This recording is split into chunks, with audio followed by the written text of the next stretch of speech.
Hello everyone, आज हम बात करने वाले हैं सिम्युलेंट मूवी की। मूवी की स्टोरी काफी आगे फ्यूचर में सेट है और अगर आप ऐसी ही इंटरेस्टिंग वीडियो फ्यूचर में देखना चाहते हैं तो उसके लिए आप चैनल को भी सब्सक्राइब कर सकते हैं। गाइस, मूवी में हमें एआई एंड्रॉइड रोबोट दिखाए गए हैं जिन्हें सिम्युलेंट कहा जाता है। उन्हें शॉर्ट में सिम भी बुलाया जाता है, जो कि मेनली नेक्सेरा नाम की कंपनी बनाती है। नेक्सेरा गारंटी देती है कि सिम कभी भी कोई लॉ नहीं तोड़ेंगे, वो किसी भी ह्यूमन को हार्म नहीं करेंगे और हमेशा अपने मालिक का ऑर्डर ओबे करेंगे। जब मूवी स्टार्ट होती है तब हमें इवान नाम के इंसान को दिखाते हैं जो कि एक पियानो आर्टिस्ट था।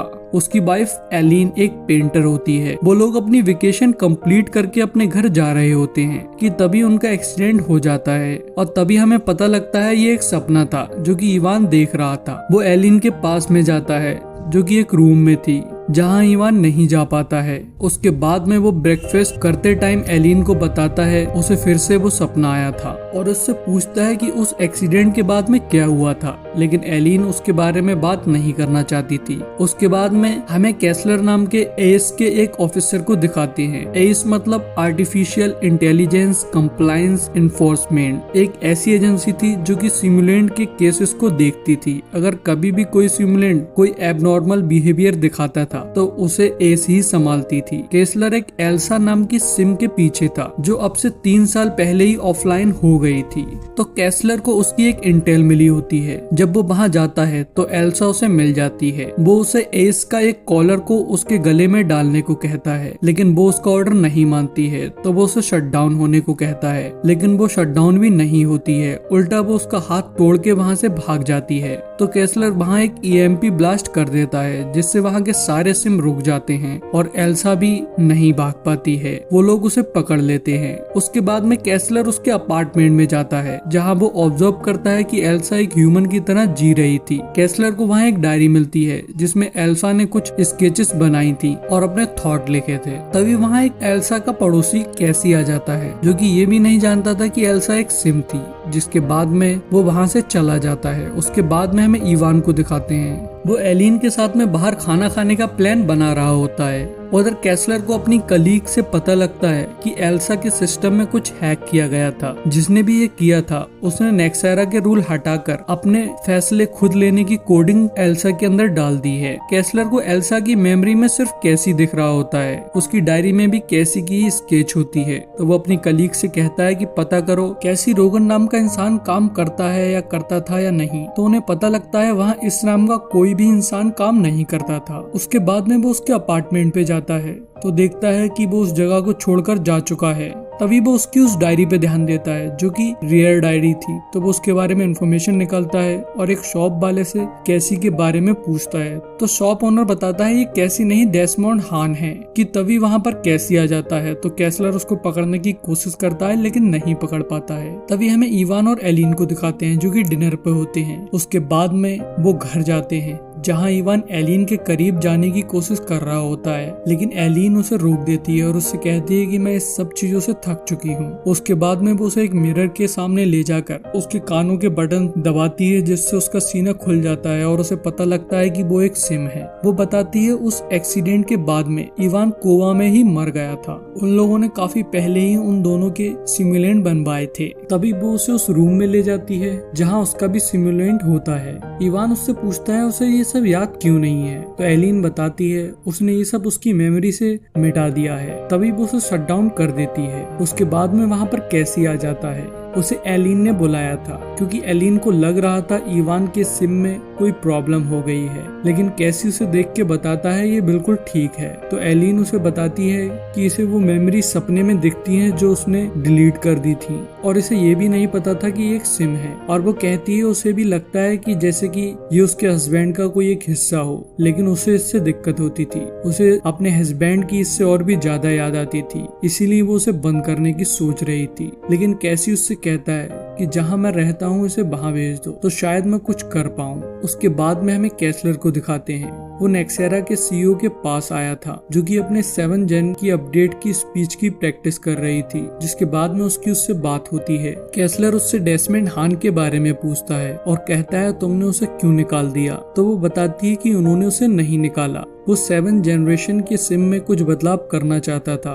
उसे लगता था वो लोग स्लेव बना रहे हैं। उसका मानना था कि हमें सिम्स को भी कुछ राइट देने चाहिए, तो इसलिए उसने खुद ही रिजाइन कर दिया था। वो कहती है वो एक जीनियस था। हमने उसे रोकने की काफी कोशिश की, लेकिन एग्रीमेंट नहीं हो पाया। उसके बाद में हमें एलिन को दिखाते हैं। वो इवान के सिम को उस जगह छोड़ने जाती है जहाँ पर कैसी रह रहा था। हालांकि इवान वहाँ बिल्कुल भी नहीं रुकना चाहता था। एलिन के जाने के बाद में वहाँ पे कैसी आता है। वो इवान को बताता है कि इवान उसकी वजह से वहाँ पर है। तो इवान कैसी से वहाँ से जाने को कहता है। तो कैसी उससे कहता है कि वो तुम्हें बंद करने वाली थी, मैंने उसे रोका था। तो इवान को और भी गुस्सा आ जाता है और वो और भी गुस्से में कैसी से वहाँ से जाने को कहता है। तो कैसी उसे जाते टाइम कहता है कि अगर तुम उसे वापस पाना चाहते हो तो मैं तुम्हारी मदद कर सकता हूँ। जब भी तुम्हें सही लगे तो मेरे पास आ जाना। तभी हमें कैसलर को दिखाते हैं। वो एल्सा के पास आता है और उसे उसके लिखे हुए थॉट सुनाता है, जिससे पता लग रहा होता है कि एल्सा डेस्मंड हान से प्यार करती है और एल्सा भी इस बात को मान लेती है। कैसलर उसे उसका पता पूछता है,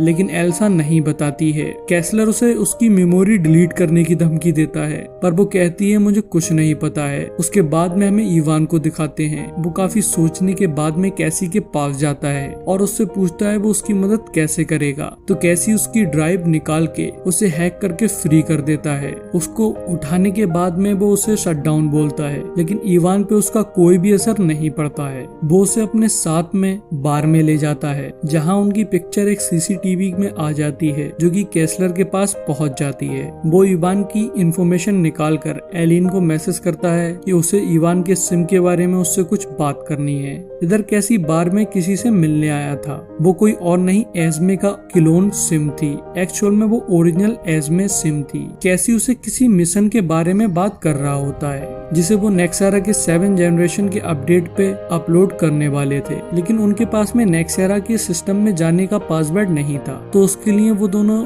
नेक्सारा के एक बंदे को किडनैप कर लेते हैं और उसके थ्रू नेक्सारा के सिस्टम में घुस जाते हैं और उसमें वो फाइल अपलोड कर देते हैं, जिससे वो पूरी दुनिया के सिम फ्री हो जाएंगे। वो सारे के सारे इवान और एस्मे की तरह बन जाएंगे, जो कि 3 दिन बाद 7 जनरेशन के अपडेट पे होगा। उसके बाद में वो दोनों फिर से अलग अलग चले जाते हैं। तभी कैसलर को एल्सा की लोकेशन पता लग जाती है और वो ईएमपी के थ्रू से पकड़ लेता है। उसके बाद में वो उससे पहले वाली एस्मे के बारे में पूछता है कि उसे क्यों बनाया गया है। तो वो बताती है उसे फ्रीली जीने के लिए बनाया गया है। फिर वो खुद को खत्म कर लेती है। इसके बाद हमें एलिन को दिखाते हैं, जो कि इवान के पास आई होती है, जहाँ इवान उसे उस तरह से पियानो सुनाता है जैसे उसका हस्बैंड उसे सुनाया करता था। तो उन दोनों के बीच में रोमांटिक मूवमेंट आ जाता है, लेकिन एलिन अचानक से ये कहकर वहाँ से चली जाती है कि ये गलत है, ये उसे धोखा देना है। जिसके कुछ टाइम बाद इवान एलिन के पास जाता है और उसे समझाने की कोशिश करता है कि वो ही इवान है, लेकिन एलिन को गुस्सा आ जाता है। तो वो इवान को शट डाउन करने की कोशिश करती है, लेकिन वो नहीं होता है और गुस्से में एक शीशे को तोड़ देता है और फिर वो वहाँ से चला जाता है। उसके बाद एलिन कैसलर के कॉल का जवाब देती है। कैसलर उससे पूछता है उसका सिम कैसी के साथ में क्या कर रहा है। तो वो बताती है उसने अपने सिम को उसके साथ में ठीक होने के लिए छोड़ा है। तो कैसलर उससे उस जगह का एड्रेस ले लेता है और कैसी को पकड़ने के लिए निकल जाता है, लेकिन एस्मे वहाँ रखे हुए एक फोन से कैसी को इसके बारे में बता देती है। जब कैसलर वहाँ पहुँचता है तब तक कैसी इवान के साथ में वहाँ से भाग गया था और कैसलर को वापस आते ही पता लग जाता है कि एस्मे ने ही इसकी खबर कैसी को दी थी। तो वो उससे पूछता है कि तुमने ऐसा क्यों किया, जिसपे एस्मे कहती है क्योंकि मैं उससे प्यार करती हूँ। तुमने ही कहा था कि जिसे हम प्यार करते हैं उसके लिए कुछ भी कर सकते हैं। तो कैसलर गुस्से में आकर एस्मे की मेमोरी को रिबूट करवा देता है, हालांकि वो रो रो कर मना कर रही होती है। इसके बाद में कैसलर एलिन को कॉल करता है और उससे पूछता है उनका कोई ऐसा ठिकाना है जहाँ वो लोग जा सकते हैं। तो एलिन उन्हें अपने एक कॉटेज के बारे में बताती है और वो लोग वहीं पे ही गए हुए थे। तभी कैसलर भी वहाँ आ जाता है। तो कैसी खुद ही उसके सामने आ जाता है और उससे कहता है कि तुम लेट हो गए, कुछ ही देर में मेरा मकसद पूरा हो जाएगा। जिसके बाद में उनमें फाइट होती होती है जिसमें एक बुलेट कैसी को और एक बुलेट कैसलर को लग जाती है, जहां हमें पता लगता है कैसी एक सिमुलेंट है, इसीलिए उसका नाम कैसी है। उसे डेस्मंड हान ने बनाया है। तभी कैसलर वहां से भागने लगता है और भागते भागते मर जाता है। इधर कैसी की वो फाइल नेक्सेरा के सिस्टम में अपलोड हो जाती है, जिससे सारे के सारे सिम फ्री हो जाते हैं। कैसी इवान को बताता है डेस्मंड हान एक अकेला इंसान है जो मानता है कि हम भी उसी की तरह जीवित हैं। उसके बाद में इवान एलिन को देखने जाने लगता है। तब वहाँ पर हान भी आ जाता है और हान के सामने कैसी मर जाता है। इधर एलिन पूल में नहा रही होती है। तब इवान वहाँ आता है तो एलिन उसका कान के बटन को दबाकर बंद करने की कोशिश करती है, लेकिन इवान उसे पानी में डुबाकर मार देता है और उसका सिमुलेंट स्टार्ट कर देता है। इधर एस्मे को रिबूट करके बेचा जा रहा था तो उसे डेस्मंड हान खरीद लेता है और यहीं इस मूवी का एंड हो जाता है।